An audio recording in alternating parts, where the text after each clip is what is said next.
Welcome to Santana True Crime. Today we are going to talk about the murder of 5-year-old Brittany Locklear.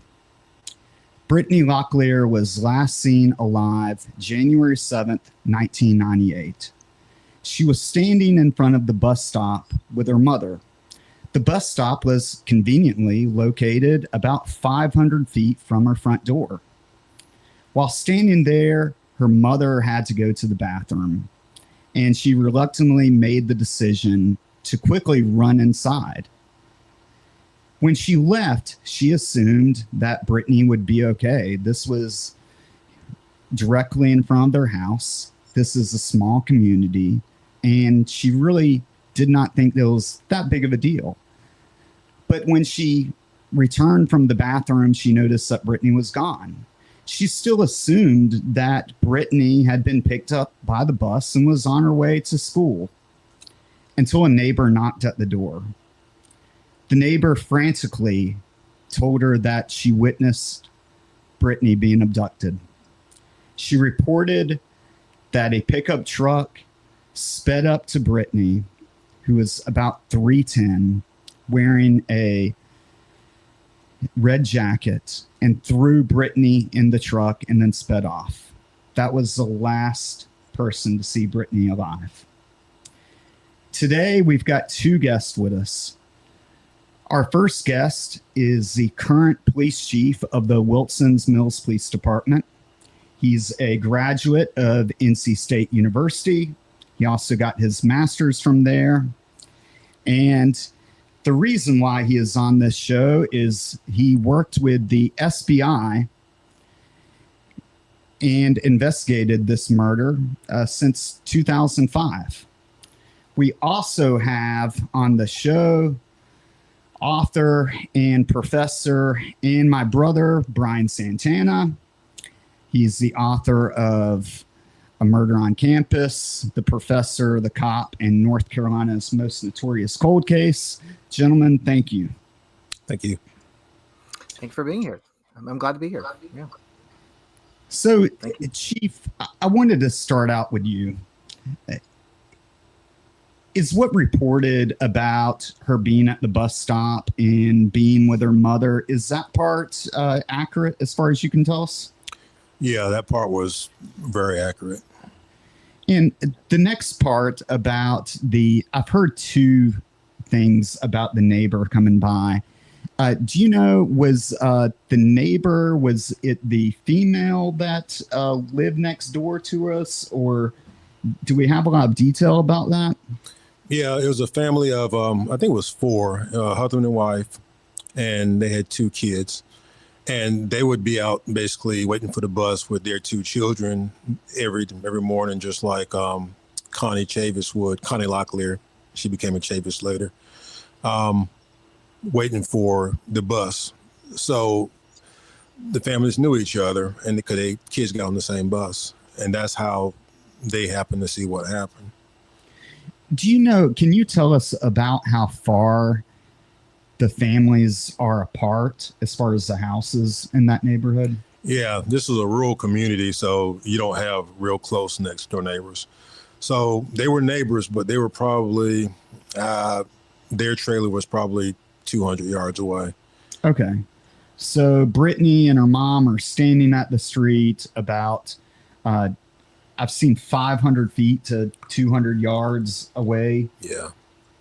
From the trailer. It was a good distance, at least 150 to 200 yards, the driveway leading to the Locklear residence. And the neighbor was about an equal distance. I'd say about 150, 200 yards away. And so the first report was of a pickup truck that was seen speeding up to Brittany and then getting out and throwing her in the truck. Is that part accurate from what you can tell? Yeah, the eyewitnesses, plural, because there were more than one eyewitness. They said they saw the truck pull over on the side of the road. And some reports are that the driver just reached over and grabbed Brittany and pulled her into the truck. And I've seen some reports that saying that he actually got out of the truck and pulled her in. I happen to think he probably just pulled over and just reached and pulled her into the truck. Because Brittany was only about 40 pounds, right? Yeah, she was real I know tiny. she was 310 from what I saw. She was tiny. How many eyewitnesses were in this case as far as the initial abduction? Well, the mother and the two kids. I'm not sure if the father, I never did see where he actually witnessed it, but he was home. But I know the mother and the two children, we got statements from them. Okay. And were the children, of course, they witnessed this. Were you confident in those statements when you, or when the initial officers saw them? No, and therein lies the problem. You had one adult basically giving a statement, and then you had two kids about 6 to 7 years old giving statements. And unfortunately, the statements did not, they didn't jive with each other. You know, they were different. When you say different, are we talking about the difference between a car and a pickup truck, or are we referring to the different colors of the truck? All of the above. Different colors of the car or the truck.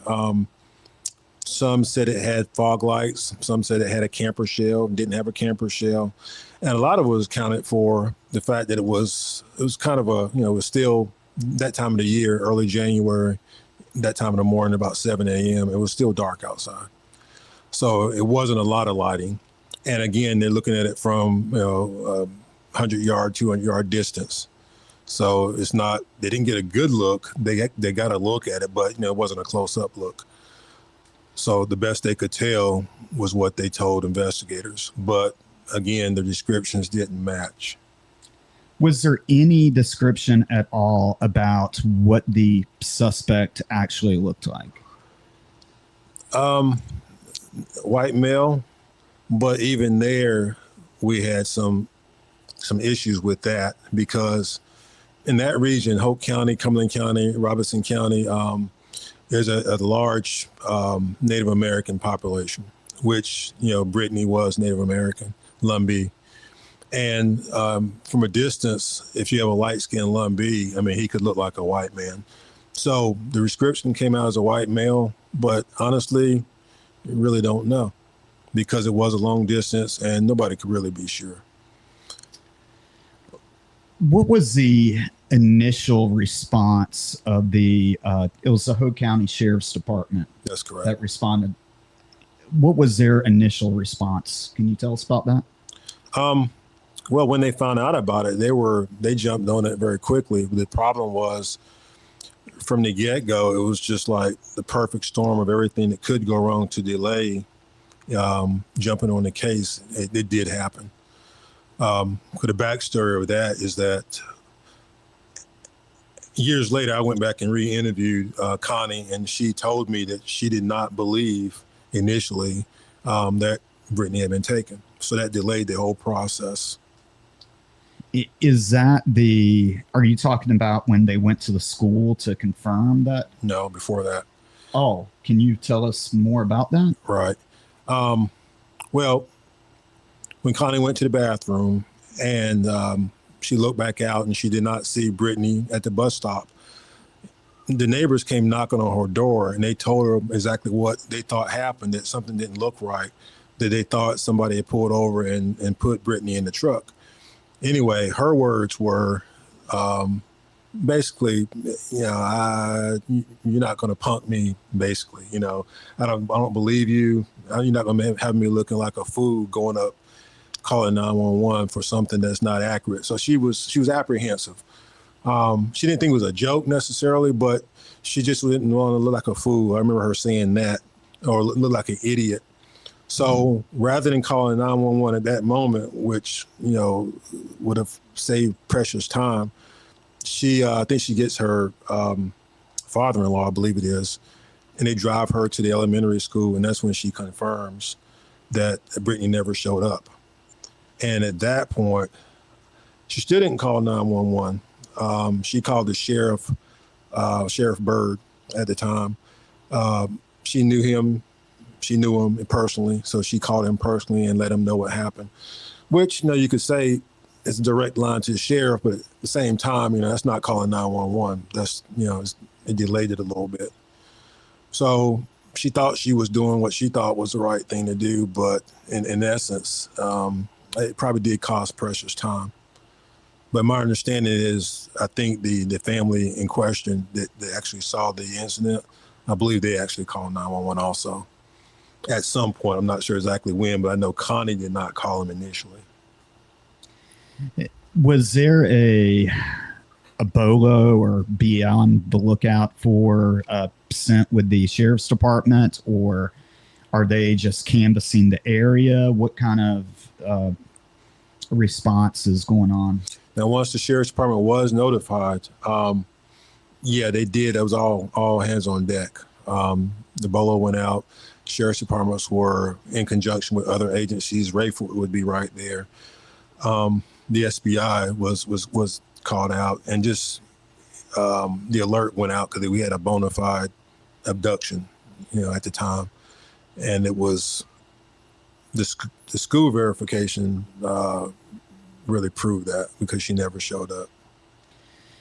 So you mentioned the SBI, which is the North Carolina State Bureau of Investigations. About how many how many sheriff's deputies and SBI agents are on the ground? And then what are the resources that are available? At that time, I was not part of the case at that time, but for something like that, every available district agent would have been helping out on the case. It'd probably be anywhere from 8 to 10 agents would have been assisting immediately, or as soon as they could get to Hope County. So you've got agents that are responding from around the state, and then do you know about how big the sheriff's office is around that time? Like how many deputies are on scene? That I don't know. Hope County is a relatively small county. The sheriff's department is not, it's good size, but it's not, it's not one of your larger sheriff's departments. But I would imagine, I don't know, at least 15 or so. Could probably get there ASAP. So we've got about 25 to 30 people maybe driving around looking for Brittany, looking for this truck. And at some point, a search party is organized for Brittany, correct? Correct. Can you give us a time frame of when that happened? I believe that was the next day. Is that correct? Well, they found their body the next day, but the search party was immediate, and they went out looking. Of course, the roadblocks and just trying to just canvass the area and see. The only thing we knew at the time was which direction the truck was heading. But that was the only really thing we had to go on. When the massive search happened, and you're getting volunteers and firefighters to come in, which was reported, was there a way to account for who is actually there? Like, did they take an inventory of, let's say you want to volunteer and you just live down the street? I'm sure they did. Back then, the resources, or I guess the tools that we had to do that kind of thing, was kind of primitive by how we would do it today. But I'm sure they did, just like you would inventory anybody in any crime scene as best you can. As oftentimes in situations like that, it's kind of chaotic until, everybody kind of can get together and kind of formulate a plan. Again, I wasn't there early on, but I can just imagine even today, it'd be kind of chaotic for a little while until you can kind of get everybody on the same page and know where to look. Hope County, while it's not one of the more populated counties, I think it has only about 50,000 people today. Even back then it would have been even less. It is a large county land-wise. So it's, you have a lot of area to cover, and you didn't really know exactly which direction, because where the car was headed, for that direction, there's another main road, 401, that would take you either into Cumberland County or into Scotland County or Robertson County. So you could flee the county pretty quickly if you would have hit that road, which was only a mile or two up the road. So eventually Brittany is located.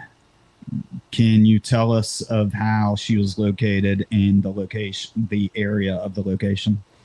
Yeah, she's located on Ryan McBride Road, which is about 3 miles from the abduction site, which was on Gainey Road. It was best I can describe it. It was down a long dirt road. Ryan McBride was a long dirt road at that time. I think it's actually paved now. And it was one of those rural farm areas where there was farmland on both sides of the road. But a big portion of it was like, I don't know if it was federal land, but you know how you have, you might have land where federal agriculture is actually done. I think they were pine trees or something like that. Okay. Because there were some federal signs and stuff out there. But I don't know if it's actually federal land or not. I doubt it, but I think there were some crops that were being grown. Anyway, it was not populated at all, nothing but farmland. And probably a couple of miles down Ryan McBride Road, off to the, I think the left of the road, was a field. At that time of the year, there was nothing growing in the field, I don't believe. But you know how most fields, I don't know if your audience is familiar, but in most farm fields, on the outside of the field is a track where the tractors might roll, you know, to get the different equipment and chemicals or whatever. Anyway, whoever deposited Brittany's body knew about the track. You know, it wasn't visible from the road, but you had to follow the track all the way around the field to a backside where a drainage ditch and a culvert was, and that's where her body was found. And the theory has always been that you had to know that area was back there. So the presumption is maybe either a hunter or someone who grew up, you know, hiking the land or playing in that area, or a farmer or somebody. It's not the kind of road that you would not the kind of area you just drive by and say, I'm going to deposit somebody, because you would never see. Number one, you wouldn't even know the road goes around the field, and you certainly wouldn't know the culvert and stuff was back there. So that was probably the strongest clue we had about it was somebody most likely familiar with that territory. But it could have been somebody that hunted the land 20 years ago, because it was pristine, it was rural, hadn't changed a bit. So literally you could have hunted 20 years earlier and it wouldn't have changed one bit. Didn't mean it was anybody recent who had been around there. That's really interesting. So she was killed by basically sticking her face into a puddle of water, correct? And drowning her. Mm-hmm. That was the cause of death, drowning. And she was also sexually assaulted. Yes. I think that's been publicly it's a medical announced. examiner's report. Yeah. Yes. And I believe she also, it's in the medical examiner's report, so you can talk about this. Wasn't she nude? She was. Okay. Partially nude. And her other clothes, those are kind of strewn about. Mm-hmm. Do you believe that the suspect threw those out of the truck, or are they close enough to the body where? It was on Ryan McBride Road. We don't know if it was coming or going, but on the side of the road, her clothes, her shoes, her book bag, I think her jumpsuit, they were all strewn on the side of the road in different areas. You know, it's like as if you were driving down the road and just tossing stuff out as you're going along. That's really interesting. Given that, go ahead, Brian. Given that detail, early on was the theory that this was a crime of opportunity, or was there the sense that perhaps the perpetrators had a plan where they were was waiting for her and knew she was at the bus stop and picked her up and had this destination kind of in mind because it was so secluded? I think both of those theories were out there and both valid. Crime or opportunity for sure, but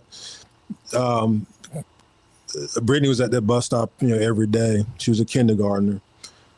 So if someone were going to work, which a lot of guys, that it's a pretty well-traveled road. You could potentially see people at that bus stop every day, So it could have just been they saw the opportunity, but it was somebody who traveled the road every day. That was the assumption. And that was a clue because, again, that particular road, it was theorized that maybe it was a cut through path to go to work somewhere. You coming from some other part of the county or Cumberland County. So it's not a main road at all, but it is a decently well-traveled road, but it's not something that you just would accidentally find yourself on. How far away would Fort Bragg be from there?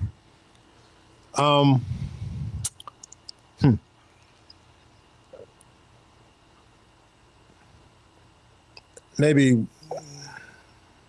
20 miles. It's hard to say because Fort Bragg, the military installation itself that most people know as Fort Bragg is mostly in Cumberland County.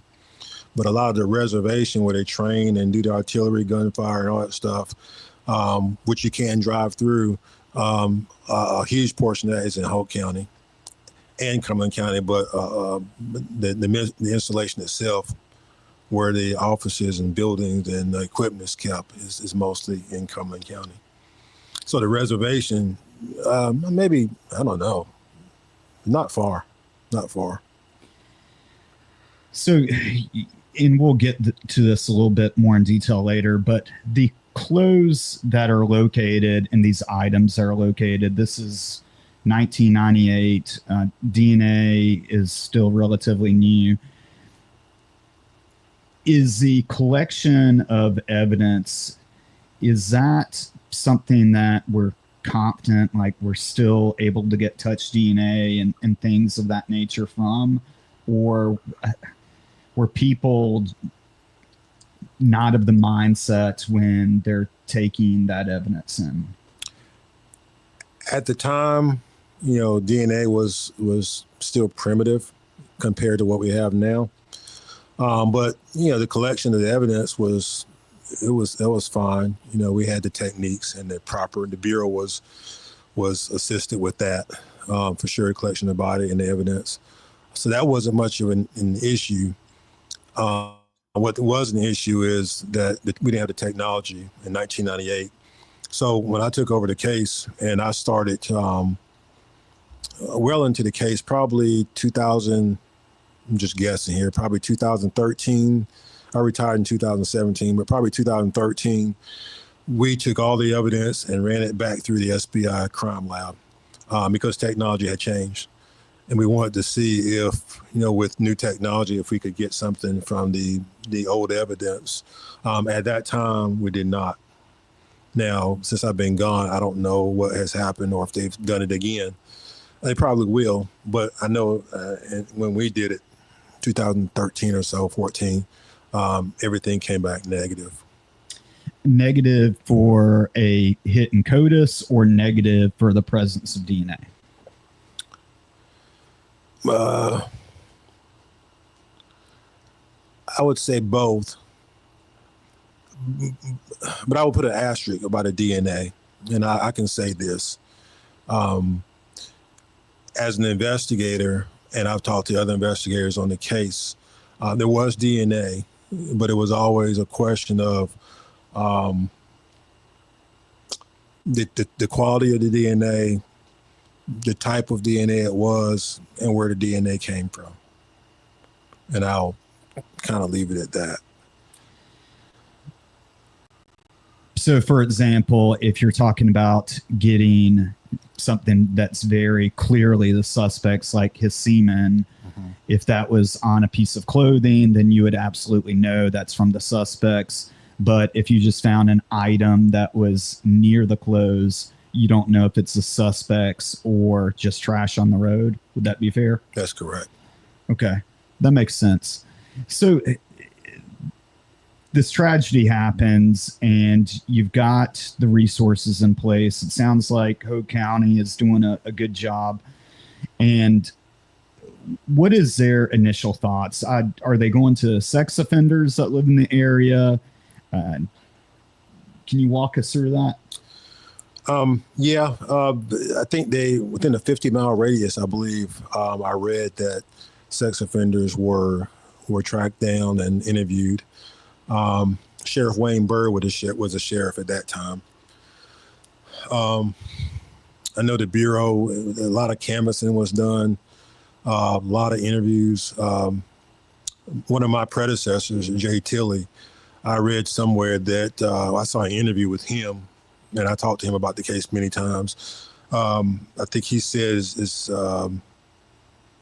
thousands of people, had eventually been interviewed and leads followed. Well, let me say almost tens of thousands. It was that many. Is there anyone that they took an interest in, or are we not getting anywhere forward in the case during those initial first couple weeks? There were several, subjects that we took an interest in, but most of them panned out to not either it just wasn't valid, or they had an alibi, or just didn't work. And we did everything we could. Sometime around maybe 2010, at various points during, Brittany anniversaries and whatnot, and different sheriffs to come in, there would be a renewed interest to investigate the case. Probably about 2010, it was a huge task force that was recreated again. And we decided to send all the agents in our district, which is Southeastern Agent, and we had about maybe 20 at that point. Them and Hogue County Sheriff's Department, other agencies got involved, and we just went back and started recanvassing some of the subjects that we had interviewed earlier. And we just made it a point that everybody we interviewed, we were going to get mouth swabbings from everybody. And virtually everybody, pretty much agreed to give us a sample. I guess there were a few that probably didn't want to, but everybody I interviewed, they all gave samples, and to my knowledge, nothing became of that. But those were the different efforts that we had, and we tried to make just to see if we could get a hit on something. It's been frustrating because every sheriff that comes in, this is the fourth sheriff now, Sheriff Virgil. You had Sheriff Davis, Jim Davis, that came in like 2000 or so. And then Sheriff Peterkin came. I think Davis served one term, and then Sheriff Peterkin came in. And he served about almost 20 years. But every sheriff pledged to, they're going to solve this case. It became political at different times, But everybody truly, they wanted to solve it because it hurt all communities. She may have been, Native American, but everybody felt it. Black communities, white community. It was just a real tragedy. In talking about this, this early effort, I read in 1998 the FBI had put together a profile of characteristics of the perpetrator. And the sheriff spoke about this a few times, but I was wondering if you could describe what were some of those early ideas that the FBI was working with their profile. I'm not familiar with their profile because there's so many. I'm not familiar with it. I know you have a psychological profile.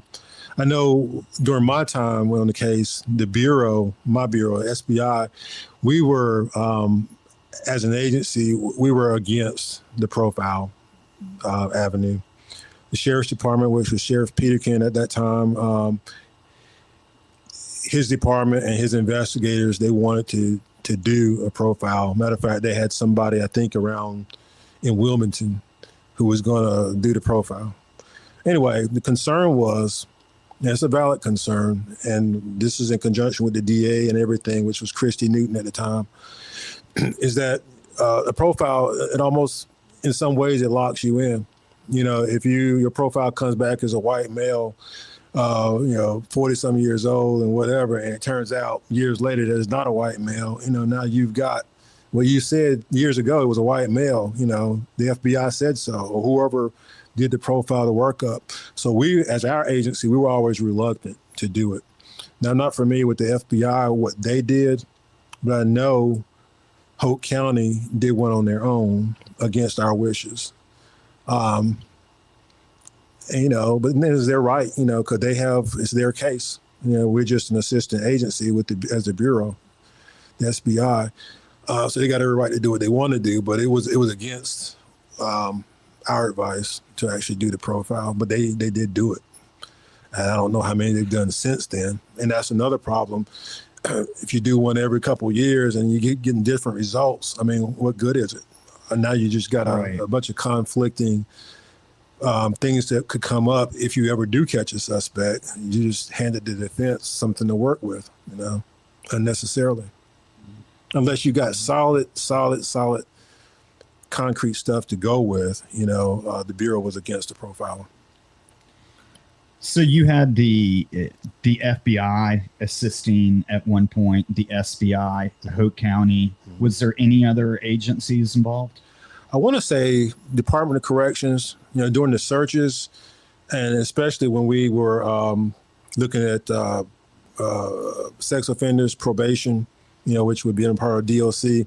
I know they were involved, especially during the canvassing and some of the early interviews. But the most of the investigative work was the SBI and the Hope County Sheriff's Department detectives. How is that with everyone working together? Are they, I've heard horror stories about some investigations that go on when there's a conflict between kind of who's running the show, whether the feds are in charge or the SBI or the local agency. Mm-hmm.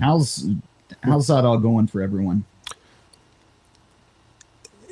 It can always be problematic. The Bureau, unless it's original jurisdiction, which this would not have been, we were just an assistant agency. So we would defer to the sheriff and how he wanted to run it. Not being there at that time, I can't say for sure, but I know by the time I came on, you'd had different task force that had been put together and then later disbanded because of inactivity. You just weren't getting anything. It became kind of, the Bureau would kind of do their thing. Hope County would do their thing. That's how they got the profile, doing their thing. They would interview people that I wouldn't necessarily know about. I would interview people, and sometimes the sharing wasn't the way it should be. But that's what happens when you get a case that's at that time 20 years old. You just don't have the same people working on it every day. You kind of get to it when you can because you got other cases to work on. So you don't have a dedicated team that's still doing it the way you did the first year or two. So 15 years out, and that's the way I worked. I would get to it when I could. I'd do an interview here, an interview there. And because you're doing it like that, you don't really always meet up and exchange information with the sheriff's department or whatever, unless it's something, really, really meaty that needs sharing. Because most of the leads were dead end or just didn't go anywhere. There's nothing to pick up on. But I'm convinced that. Go ahead. Oh, no, I'm sorry. I was just going to ask a follow-up with that, though. When you're working as a supporting agency, are there occasions in which sometimes the group that has the sheriff's department in this case, that has the jurisdiction, where there might be things that they do and unintentionally those things kind of complicate your own investigation with the SBI? Was there any of that at all in this case, you think? I don't know about early on, but I can tell you that that's where the whole profiling thing came up. That was complicated. Again, we had a difference of opinion. At that time, the DA, she preferred a lot of the things that we did at the Bureau take the lead on it. That was her preference, but she could only control so much. And I said it was her preference because, say for evidence, for instance, sheriff's departments come and go, the sheriff's administrations change. And as case in point, they've had 4 sheriffs since Brittany's abduction. But the Bureau is still there, and our personnel changes, but our procedures, our evidence vault, our secure, everything that we do is pretty much standardized. But, with different administrations, some were better than others. So I think from a DA standpoint, the philosophy was the Bureau should be kind of the lead on it, but recognizing that it's still a Hope County case and they really had the ultimate say.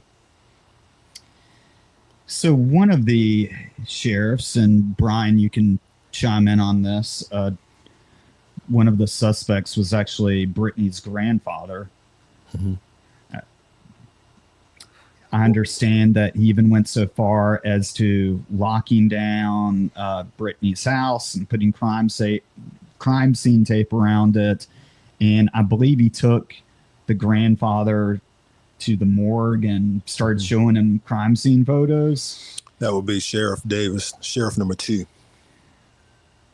Was there any actual logic behind that or any actual evidence, or was this just a complete hunch? I never saw any actual evidence or why other than a hunch. And sometimes, in cases like this, someone close to you could be a suspect. I don't know his reasoning, but yeah, that was Sheriff Davis, Sheriff number 2. He's the one that, of all the sheriffs, he pretty much campaigned on the fact that he was going to solve Brittany. Right. He had I've heard stories, at least, about him setting up a campaigning table about to give a speech and saying that he was going to release some new information, and then it just turned into a campaign speech. Right. And we'll hit on some of that in a little bit, but there was one suspect that, for me, it sounded pretty good. You had a bank robbery in Carthage, North Carolina. Brian, do you want to give the details on that? Sure. I mean, there was this was actually not written about as much as you would imagine. It was covered, though. So a guy named Keith Douglas Laundrie, who was 44 years old at the time, of Moore County. He was when the time the News Observer was reporting, they said that he was serving 18 months in the Hyde Correctional Center for robbing a BB&T in Carthage. And he was arrested on July 29th, 2003. So about 5 years after the actual murder. And my understanding is, and the details are a little sketchy about this, but there were some pictures or articles of related to Brittany Locklear's murder that were found in his locker. He was a civilian firefighter that was at Fort Bragg. Right.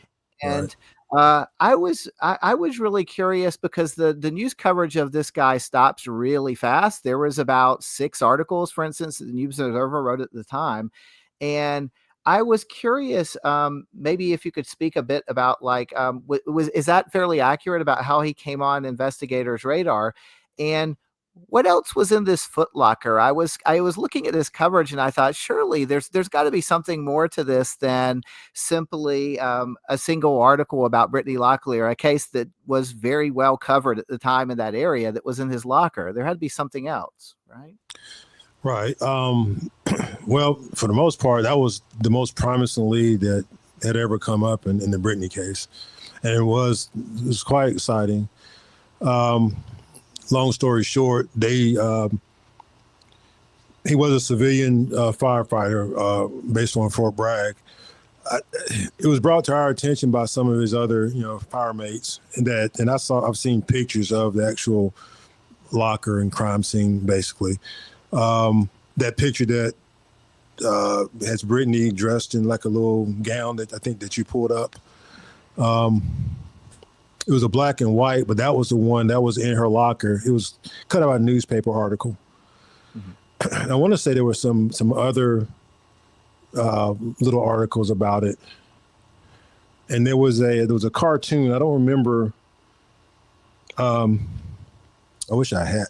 It was a cartoon in it, picture too, and people were trying to decipher what does that mean? What's the meaning of it? Mm-hmm. But mostly, what drew people's attention is he was a grown man, and why would you have, her picture in your locker? And basically, it was in a locker like a pinup. Like you would have a pinup poster or a Playboy magazine or something like that in your locker. It is odd for an adult male to have that. And for there not to be any connection. It'd be one thing if, well, that's my niece or, it was a relative of his, but it wasn't. There was no connection at all. And there were some there were some that said that he might have been part of the search party. I don't know if that was ever confirmed or not. But I do know this. I talked to the agent in charge at that time, and he's very seasoned agent, and he retired long before I did. And he assured me that they cleared Mr. Laundrie. That because I asked him point blank, I said, "Y'all sure?" He said, "Yeah." What I don't know how they cleared him, but they felt confident. I think it has something more to do with records and his activity or where he was at the time. Not necessarily DNA, but he was cleared because you have to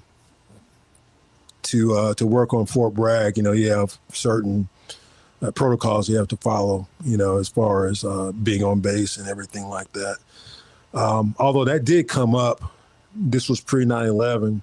So would it have been that tight a protocol, and could he have avoided it? But again, this agent assured me that they checked every avenue that his time was accounted for. But that was the best lead they had. Was there any other suspects that you can talk about that they were that confident in, as far as that, you've got these really odd behaviors like going from being a firefighter to robbing a bank or... No, that's probably the best example that didn't pan out, but we all, probably every one of us that did interviews had somebody that you kind of got a funny feeling about. But maybe it didn't go anywhere or... Now I feel confident that somebody at all the interviews we did, thousands of interviews, that we probably did talk to the killer. It's just that a lot of times you don't necessarily pick up on the cues, or he didn't give you enough to go on with. But I think as many people we talked to, I think we probably did talk to him. It's just that it's just the way it goes. I mean, you don't pick up on it, or there wasn't anything there to pick up on. There was no clue to link it to him other than the fact that he was interviewed. And that's all the interview is, just to see if you can, prime some information out of him. Sometimes you do, sometimes you don't. So I know that. Go ahead, Brian. Did he give any explanation for you? Like you mentioned, it's kind of odd to have this pinup, and there was this like rumor that he had participated in the search, but I don't think that was ever confirmed, like you said. I believe he also had a truck that was, I guess, the description of the truck is all over the place, but he did have a truck, I guess. Was part of that too? Yeah, I never. I don't recall reading that part as to why he was exonerated, and I really wouldn't have, because if the case is so big, the file is so big, and so many people are being interviewed, I'm not going to spend a lot of time looking at somebody that has already been shown to be not involved. Which by the time I got the case, that's the way it was. So I'm familiar with him. I did see the pictures and everything. I did think it was very odd. But I didn't spend a lot of time going back and looking and seeing exactly why and how he was exonerated, other than they said, I believe his time was accounted for, that he couldn't have possibly have done it based on some things they verified. Let me say this: the whole Brittany thing is almost like where it happened is almost a perfect storm in the sense that being so close to Fort Bragg, Fayetteville area is a transient area. And having worked many cases in the area, the whole district,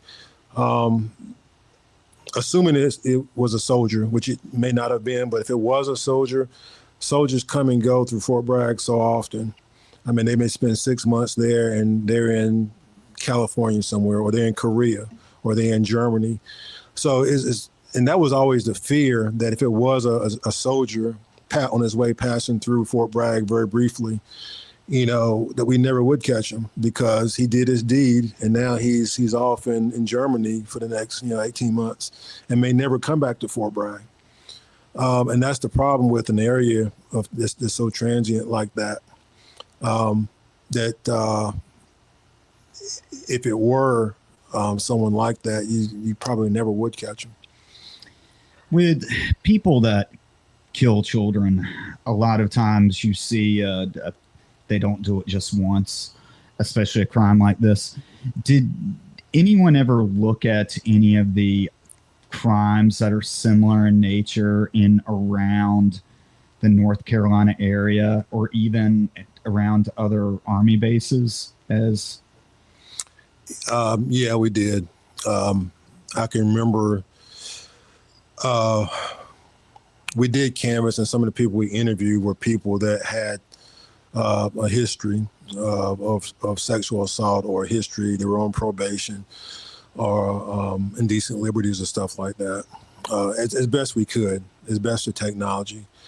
I remember when I inherited the case, I tried to go back and I wanted to look at some of the old people that we had interviewed. And I can't remember the name of the system, but I can remember calling up our technology people and people who dealt with it. And we had a huge database that the Bureau maintained, but it was so outdated compared to what technology was at, later on, 10 years later. It was really difficult to manually go in and get this information, that information. It was unfortunate. The information was there, and it's still there. I don't know if it's ever been transferred over to a newer system that you can actually catalog better from a database standpoint. But I know all that information is still there. Now, all the interviews were documented, of course, and printed out. And we had, multiple file cabinets filled from head to toe, of nothing but what I call blue paper, which is our interviews, nothing but interviews. But the database, to put all that stuff together and to link it, was on some system that was so antiquated. And this was probably 2008, 2009. And there was talk about, doing something with that to try to update it. I don't know if it ever happened or not. When we're looking at ways that this case may be solved, do you think that would be an option, as to take all this information and try to get into a database, or is it waiting on DNA, or is there any hope for a case like this besides a deathbed confession? All of the above. Deathbed confession would help. I think it wouldn't hurt if they haven't already done it, doing something with those other files.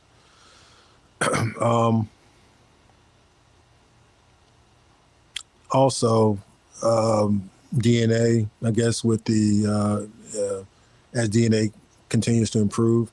When I retired in 2017, this genealogy stuff was just kind of being talked about. I never used it, but now it's being used quite a bit by the Bureau. So I don't know where that could take us. I mean, who knows? That may lead somewhere. It may. But it's not something that was available in 1998 for sure, and through most of my career. When we're looking at the struggles in this case and some of the detours, one of the obvious ones is like we spoke about before, of how this case became politicized. Um, can you kind of go into some of those struggles? Do you mind? Okay. I know that it's been reported. Brian, you've got a few articles, don't you?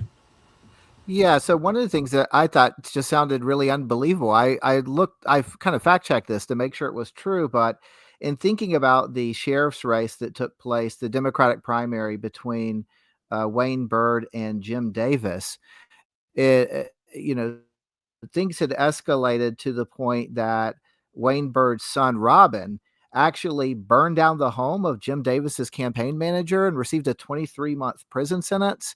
At one point in August of 2002, Jim Davis claimed that some witnesses had been coerced by deputies working for Robert Byrd and might have even covered up information that suggested that Bird's son might have had something to do with Locklear, and he asked the FBI to get involved. Now, I put in a request to the FBI for correspondence related to this, I haven't received that back yet. But it just seemed like there were just wild accusations, and also just a lot of conflict. This case happening right as a kind of election campaign season is happening. It seems like there's a lot of bad blood between these two sheriffs. Yeah, all that was really before my time, but I've heard the rumors.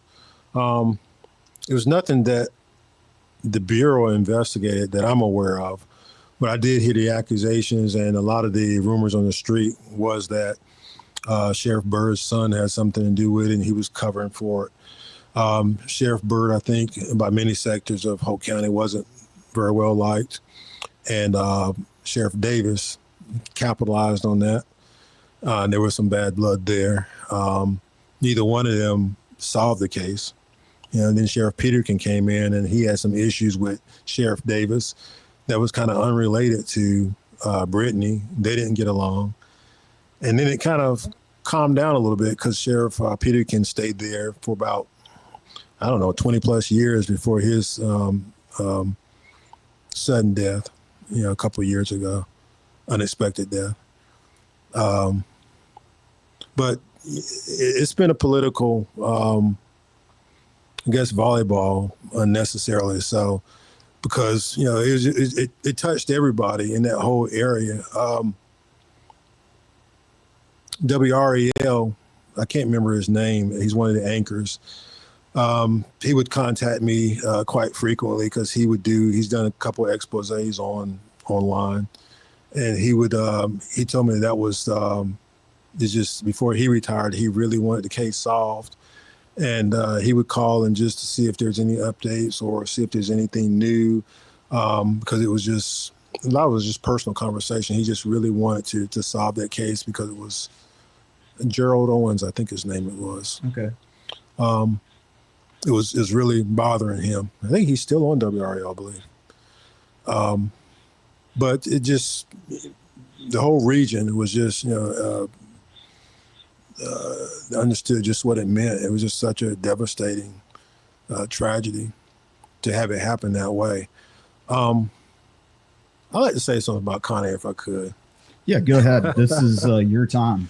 You can go as long as you want. Now, this is my personal opinion. I had heard so much about Connie Locklear, so I re-interviewed her probably about 2014 or 15. And I couldn't understand, and I tell you, most females that I talk to feel this way, couldn't understand how you could possibly leave a 5-year-old at the bus stop at 7 o'clock in the morning, pre-dawn, 150 yards away from your house. Because it is not close. I've seen some articles that say, she just went to the house, like the house was right next door, but it was a long dirt road. And most people, I sympathize because she lost her daughter, but that was a fatal, irresponsible mistake. I don't know how you could do it.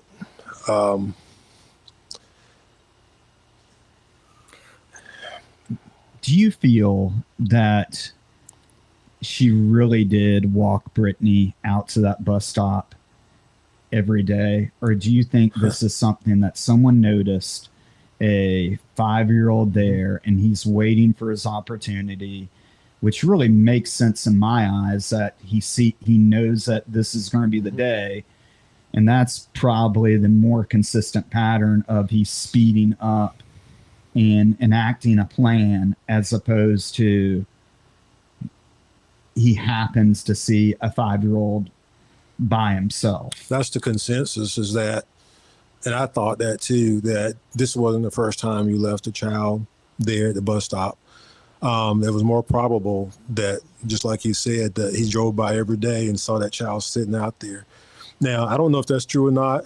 I think that's why early on there was so much doubt of her, because she and her,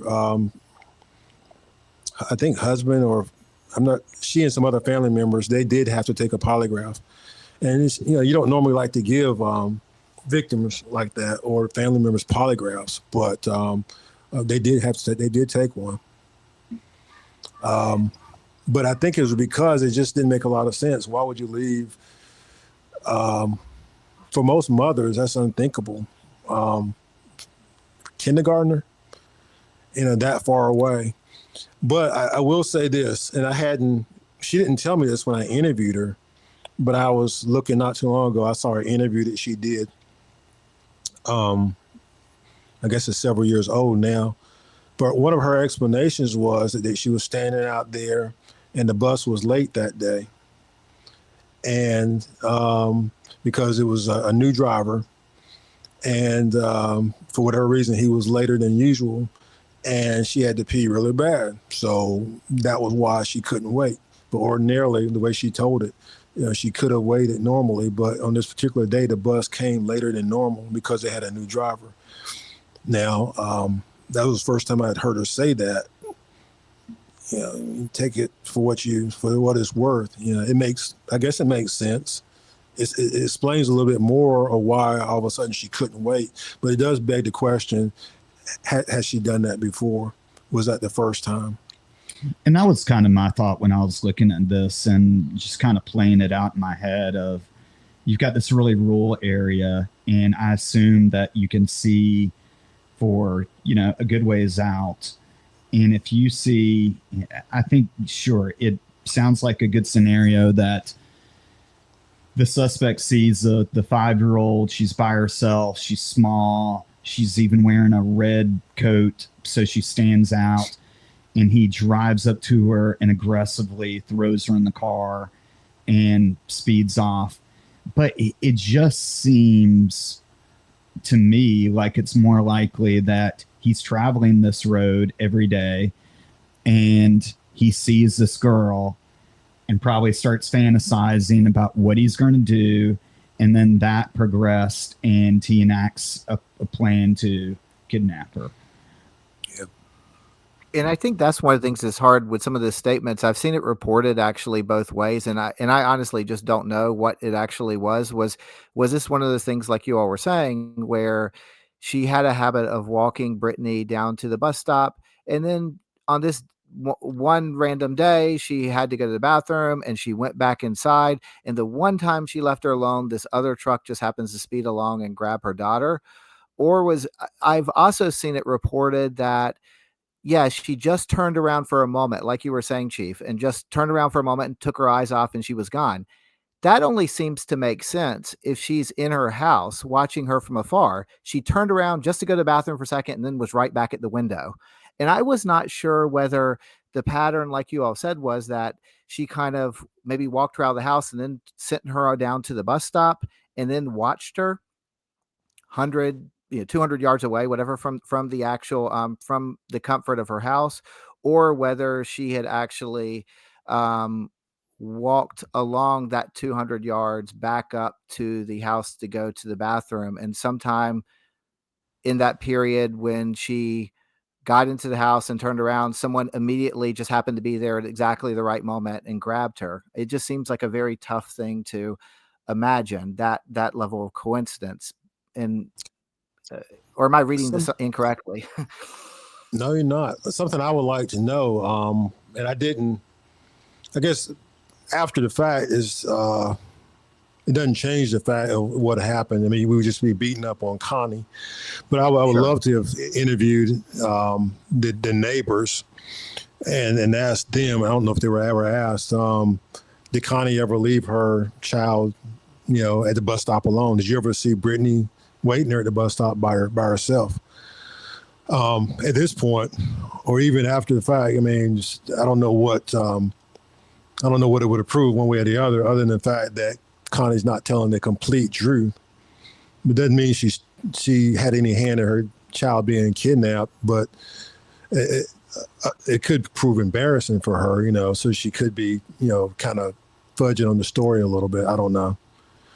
And I don't mean to disparage her at all. I don't mean to disparage her at all. I guess I was just wondering if part of the pattern was that Brittany was waiting at the bus stop. That could potentially suggest that someone did happen to drive that route to work or spotted her and was regularly passing through there in the mornings, because it was a throughway, like you said. Maybe they regularly noticed that she was out there by herself. Yeah. It seemed like that could maybe suggest something about the perpetrator, and I didn't mean to disparage her at all. Well, I don't either, but I've not met one female, no woman, that understood her explanation of I had to use the bathroom, so I left my 5-year-old at the bus stop 100, 200 yards away while I went and used the bathroom. Most mothers would have just, come on, let's go back to the house. If we missed the bus, we missed the bus. I'll just have to take you. But I'm not leaving my 5-year-old. Yeah, that just seems really odd to me too. And, we weren't there, but I think when you look back at this, that's definitely something that people, should probably think about. There's another thing. When I say a perfect storm, literally the weather did everything it could to hamper investigative efforts. That next day, they found her about 2:00 that next afternoon. Torrential rain, bad, muddy day. So the crime scene itself, what tracks they had, whether they were related or not, what tracks they were available was just inundated with mud and water, puddles everywhere. Where the culvert where she was found was full of water because it had just rained so much. So it couldn't have been a better situation, for the perpetrator, if there was some evidence or tracks or whatever. And it probably would have been if it had been a nice dry day, because it was a field. We could have gotten some good tracks, but it was just a horrible day. I don't think that's talked about a lot, or at least on the podcasts I've listened to about it, is the weather taking a role in it. Yeah. I would only know it really because the crime scene pictures that I've seen the Hope County Sheriff's Department roadblocks, and they got their ponchos out. It was a bad January wet, January cold day, gloomy day. Is there anything else about this case that we haven't covered that you can share with us?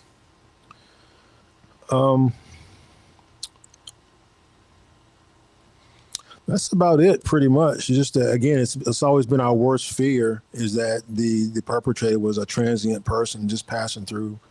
Now, maybe not. He could have been Hope County native, or Robeson County, or Fayetteville, Cumberland County. Could have been just traveling through, going to work. You never know. But the fear is if he was related to the military aspect, we may never. I mean, he may have been gone weeks after and never to come back to Fayetteville or Hope County again. When you're speaking about the crime scene, Chief, and all the rain and everything there, was there anything about the crime scene that suggested that, like, the perpetrators, that his motive was to actually kill her, or was this a moment in which he abducted her and was maybe going to assault her and then panicked, or or did they imagine this looked like this was the plan? Was there anything about the crime scene or other elements of this that might have suggested one way or the other? I don't know. It was always my assumption that it didn't look like that was just a place to hide the body, to get rid of the body. Okay. Because it was so close to the actual abduction site, within 3 miles, pretty much as is closer than that as the crow flies, but 3 miles driving. It just seems like that pretty soon after the abduction, in my opinion, within an hour or so, she was probably discarded where she was. Mm-hmm. So I think by the time searchers and roadblocks and all that stuff, I think he had already deposited Brittany. We don't know that for sure, but that's just my feeling on that. Were there any conclusions drawn about just the method of the homicide as well, with the drowning aspect of it, opposed to maybe some other way that she could have been killed? Nope, she was face down in the water. That was, I assume that is the method of drowning. I mean, I don't think there was any evidence that she was forcefully submerged or anything like that. Mm-hmm. But her body was face down. Mm-hmm. And the fact that she was, partially clothed, partially nude, of course, did lend to the fact that it was sexual assault involved.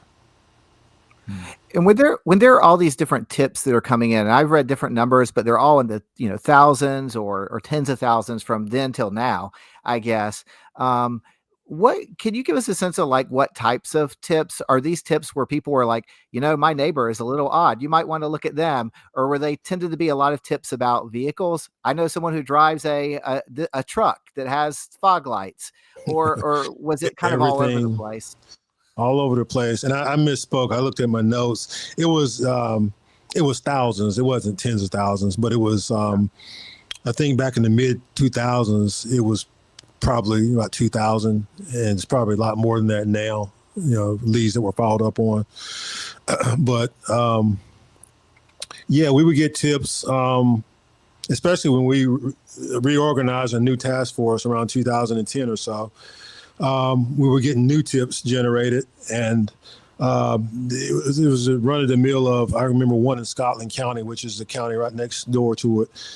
We went to it. It was a barn that had a brown truck with a camper shell and fog lights, or it might not have fog lights. It had a camper shell, but it had just been sitting there in the barn for 15 years or so. So the complainant, the person who called it in, said. And sure enough, it had been sitting there. Again, but there lies the problem with the original descriptions, because the description was all over the place. We were looking for camper shells, no camper shells, brown truck, black truck, dark colored truck. Didn't really know. Fog lights, did it have fog lights? But you had two kids giving descriptions, and the one was, adult. We didn't know what was valid and what was not. But we would get tips like that all constantly. I assume the pickup truck would be probably one of the most popular type of vehicles in Hope County. That's probably the only thing they had correct is the pickup truck. It was a pickup truck, I believe that. But I can remember going to many houses and the residences based on the person had a pickup truck.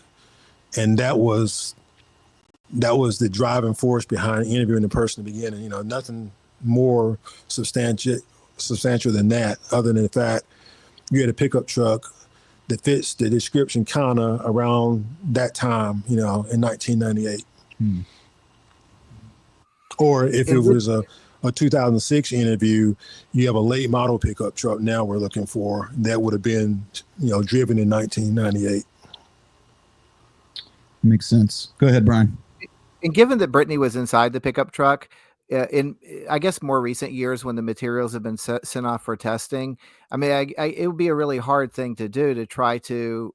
Have there been any kind of, whether it's fibers or hairs or other materials? I know it rained that might have been recovered, just that she might have rubbed against or come in contact from the perpetrator or inside the car that maybe could do a one-to-one comparison, but it sounds like there's so many trucks that fit that description, it would be really difficult to do that.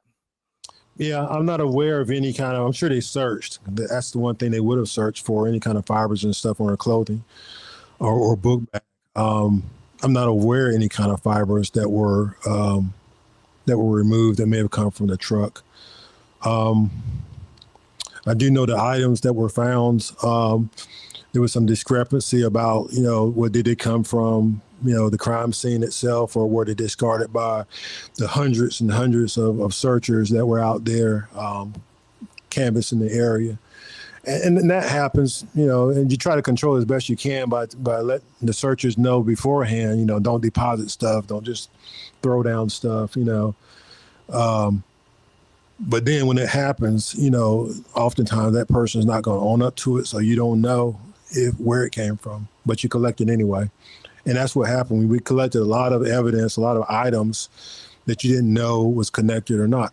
You connect it when you're not sure. I mean, you collect it when you're not sure, on the off chance that it may be connected. Maybe not. That makes sense. Go ahead, Brian. Do you know the logistics of how that search party? I've read different figures, but the number 1,000 people keeps kind of coming up in some of the coverage that people came out to help, and that's a really big effort on the day that this abduction happens. And I guess I was just curious, how do you know how that was organized? Did they just say anyone who wants to help kind of come down here? And if so, I'm wondering, it just feels like it's a very big effort, but it's organized so quickly. I'm just wondering how the logistics, or even Cameron's question earlier about who was a part of that search and was there, because I guess theoretically the perpetrator could have been a part of it and would have a reason why their DNA might be on, just anything that they dropped when they were walking around. Then they were part of the search, right? Right.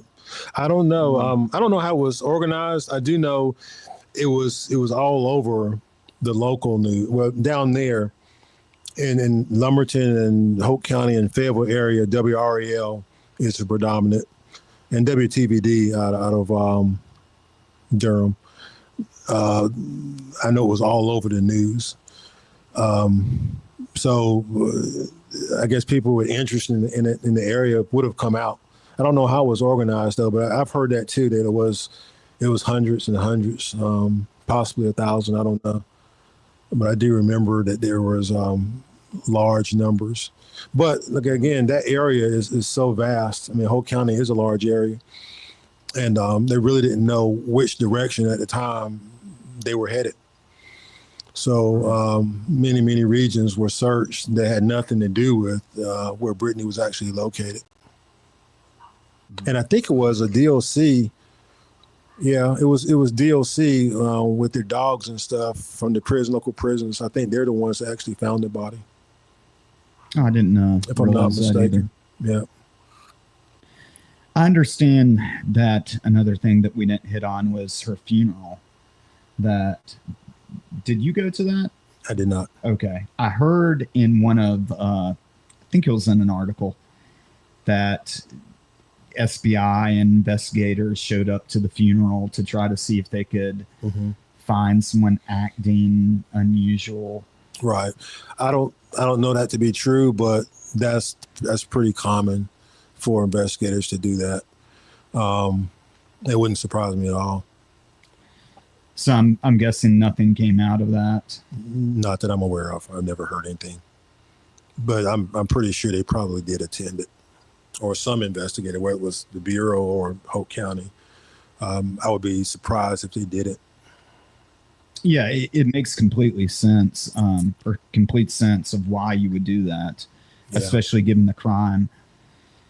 There's probably video of it somewhere, because I would think that's a technique also as investigators. You want to have a camera there and video it. We certainly do it today, because you might not know what you're looking at right now, but 6 months from now, you might realize, hey, and there he is right there at the funeral, Right. So it pays to videotape things like that. So what's your best guess I know that you don't like profiles, but if you were to profile this killer, What do you think we would be looking at?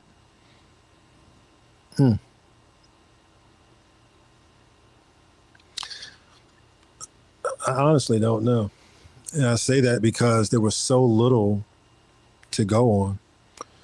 The one thing that seems to be consistent is that it was a pickup truck. If I had to guess, I would think it was someone from a Hope County area, someone from the region, older, middle-aged man who was very familiar with the area, very familiar with Ryan McBride Road, the track where she was found, the land. And that kind of rural environment, farmers get up very early, or anybody in the agricultural business, they get up early. So they would be up during that time of the morning. That would be my best guess. That's about all I can put on it, is that, but race, I don't have no idea. Black, white, Indian, I have no idea. But I do think it's most likely a Hope County native. I don't necessarily think it's military. Speaking to that, if you had the experience of working this case, and I'm wondering if you were given the opportunity to start over again, like right now, just knowing everything you're starting from scratch with this case, given all the different kinds of perfect storm elements you've described, how would you start? I know there's investigators that are having to do this probably that when they start again on this case, but what would you do now if you were starting over with this, looking at it all these years later and reinvestigating it? I would hope that, first of all, Ms. Locklear, made an effort to call 911 a little faster than she did. That authorities could have been alerted a little bit faster. I think we lost some valuable time there. How much, I'm not sure. I'm not sure exactly when the neighbors, someone else called 911 before she did. But I'm not sure exactly how much time we lost there. But certainly would have been nice if when she looked out there immediately when the neighbors came to the door, at that moment, 911 was dialed, an alert went out. And maybe even a neighbor got in their car and tried to catch up with the truck or something, which, I would have liked to ask the neighbor why they didn't do that. I don't know. I'm not sure. That's something I've never thought about until you just mentioned that. That's a great point. If you're a neighbor and you witness a 5-year-old that I'm going to put a picture up. That's actually really strange to tell. A 5-year-old that gets snatched and thrown into a pickup truck.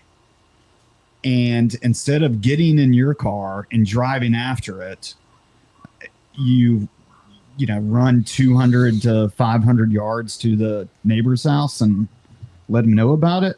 Yeah. That does seem odd. Not that they're involved in any way, but now that you bring it up, it does seem like, why didn't that happen? It's kind of like everybody made the wrong calculation or wrong decision when they could have made a little better decision. Starting with Connie by not leaving her daughter there at the bus stop, What about from the police perspective? Or law enforcement, what could have been done if, with hindsight 2020? Given the technology they had at the time, I'm not really sure. I mean, it sounds like they did a pretty good job for the amount of information that was flowing in. I think so. If this had occurred in, say, a populated area like Raleigh, where you had, it was compact, urban center and a lot of police personnel, it's different than the sheriff's department that you got any given time. You might have 3 or 4 deputies in the whole county working zones, Right. And at that time of morning, I don't know who they had, but they might have only had 1 or 2 deputies out in that area to begin with. Because where this was, Rayford is a little ways away, not too far, but it's not in the city limits. So Rayford PD wouldn't have been, it would have been completely sheriff's department. The Bureau wouldn't have been any help because usually when we're activated, we're it takes us an hour to get on the scene, depending on where we are, you know, to even mobilize and get there. So it would have been all sheriff's department. So even by today's standards, you know, we still do the zones and one deputy, and you could be in a part of the county with nobody except that one deputy. So I'm not really sure anything to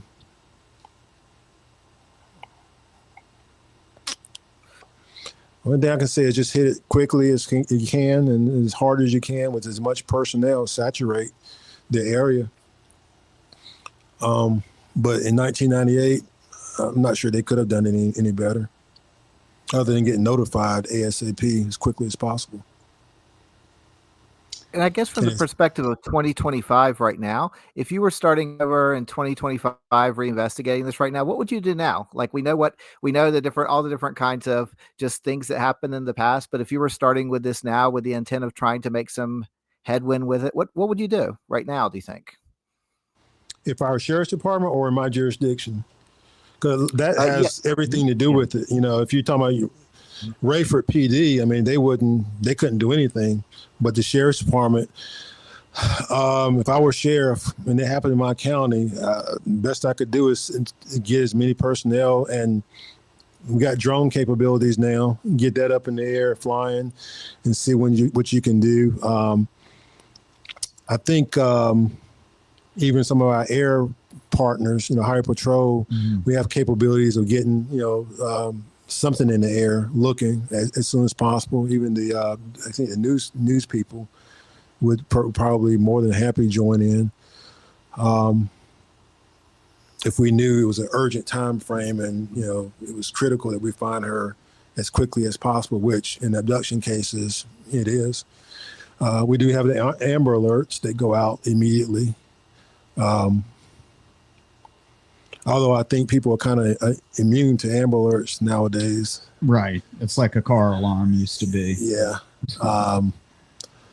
Yeah.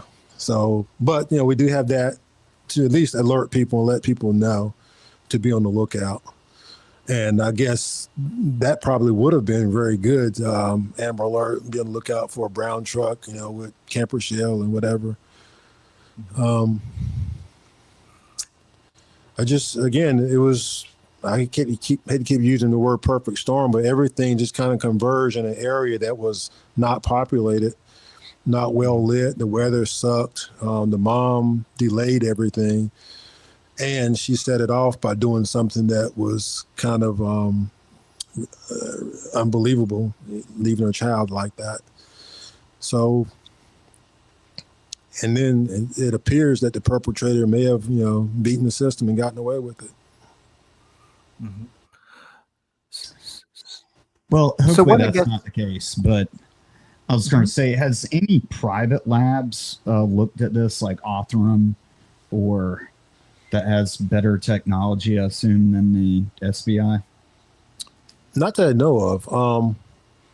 Again, if that were going to happen, private labs, it would happen probably now. After I retired, because the genealogy stuff is really, really good. And also, when the state crime lab separated from the SBI, they started doing things differently. They started testing things differently, and in some cases not testing stuff that they used to test before. So I'm not saying if it's good or bad, but the lab operates differently now. So they may be utilizing some private labs. I'm not sure. I know the state crime lab used to get a lot of take a lot of flack because they were so slow and it took time. But I would defend them because, you know, they have, at the time we only had one state crime lab, and that was in Raleigh. Now you have multiple, but you got 100 counties. And within each county, you got, you know, half dozen agencies in each county, and basically all of them are dumping testing materials into the state crime lab to be tested free of charge. Right. So it's like, you know, first come and priority. You know, they were overworked, you know, and overburdened. Whereas these private labs can come in and for profit, and they'll do it really quick, you know. But again, they're for profit. So they're going to push the ones they want to the head of the line and for a price. So it's kind of unfair comparison, because I know a lot of investigators would really sometimes trash the state crime lab because they just were too slow. But there was a reason why they were too slow. Yeah, overworked. I remember waiting for over a year for a blood draw. Yeah. For a while, it was like you would only do a blood draw unless you absolutely had to, and defense attorneys would take advantage of that. It was like But they were underfunded and understaffed, just like every other state agency out there. And again, they got 100 counties dumping information into their portal to be tested, which no private lab would have that kind of information sent to them. They have a much, much smaller threshold. Right. That's an interesting perspective. Brian, what are questions you have? Yeah, it's not even so much a question, except that I was just curious. Do you know of anything about this guy, or did you have any experience? I think he had already left by the time you were there, but with Steve Scomal, who was the assistant medical examiner who was attached. He signed the death certificate, the amended death certificate. He didn't do the autopsy. But he was just someone who had popped up in the research as a curious guy. He had left North Carolina after this and ended up getting in a lot of trouble in Idaho and had 33 rulings that he came up that he had kind of served as the chief medical examiner on, kind of thrown out, and eventually his medical license was pulled as well. And there was just a lot of really kind of interesting people that had popped up that had different ties to this case. And I wasn't sure if that was I know 2 of his cases in North Carolina were re-examined as well, that he had worked on. And I wasn't sure if his name had ever kind of come up at all in any of the conversations about this case or maybe other cases. No, I don't recognize his name. Okay.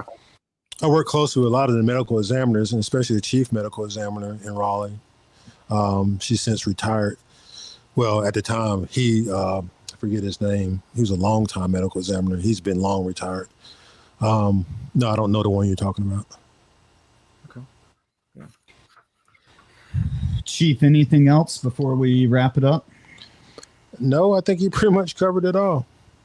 All right. Well, to support you, do you want to tell us about your book? Sure. 40 Minutes to Baton Rouge, the story of Robert Bo Ryan. For those who don't know, Bo Ryan was a head coach at NC State from 1976 to 1980. Actually, officially November 1979. He's a Ohio native, went to Ohio State University, running back. Great athlete, but he was basically a disciple of what's the coach? Ohio State. Anyway, Ohio State royalty coach. He's a disciple from them. Anyway, that's his lineage. So he comes to NC State working with Bo Ryan, working with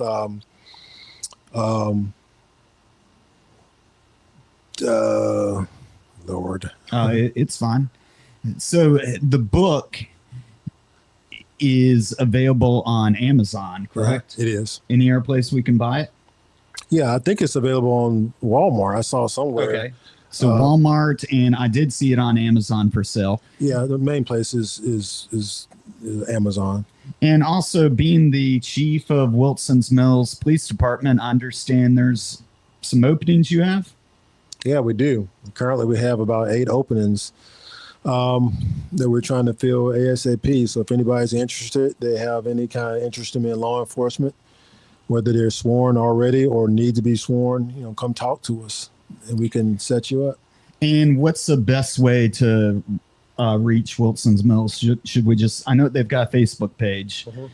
Can they reach out directly to that, or should they call the department number? You can go to the town website, which is the town of Wilson's Mills. It's Wilson's with a apostrophe S, Mills, of course, North Carolina. And we've got links to the police department on there, and it's got information about application and how to become a police officer if you're interested. All right. And Brian, you've got your book, or our book, A Murder on Campus, available at Amazon. We've got a Kindle version, an Audible version. Anywhere you can buy books, you can get it. Brian, do you want to plug anything else? Where can we find you on social media? So, True Crime Professor is the handle for Instagram, and if you do a search for my name under X, you'll see it pop up. And I guess lastly, I have a new article that just appeared on the True Crime Times about the experience of teaching true crime writing classes in the university setting. So if anyone's interested in hearing what that's about, that's up now on Substack. All right. And if anyone has any information on the murder of Brittany Locklear, the Howe County Sheriff's Department is the investigative agency. The SBI is also investigating it, and you can find it on their website. Gentlemen, thank you for coming on the show, and have a good night. Thank you. Thank you.